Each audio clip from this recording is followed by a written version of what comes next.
ఇవాళ ఈ కాంగ్రెస్ ప్రభుత్వం చేసిన అపచారానికి తప్పకుండా మనం తగిన రీతిలో సమాధానం చెప్పవలసిన బాధ్యత ఉన్నది. అందుకే ఈ వేదిక ద్వారా టీఆర్ఎస్ కుటుంబ సభ్యులందరికీ, రాష్ట్రంలో తెలంగాణ ఉద్యమంలో పాల్గొన్న ప్రతి ఒక్క ఉద్యమకారుడికి, ప్రతి ఒక్క ఉద్యమ బిడ్డకు నేను విజ్ఞప్తి చేస్తా ఉన్నా. 2 పనులు చేద్దాం.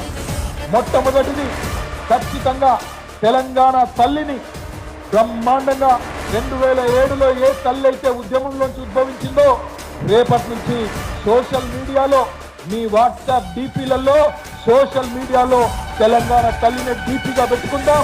ఎవడు ఏం పీకుతాడో చూద్దామనే మాటను విజ్ఞప్తి చేస్తా ఉన్నాం.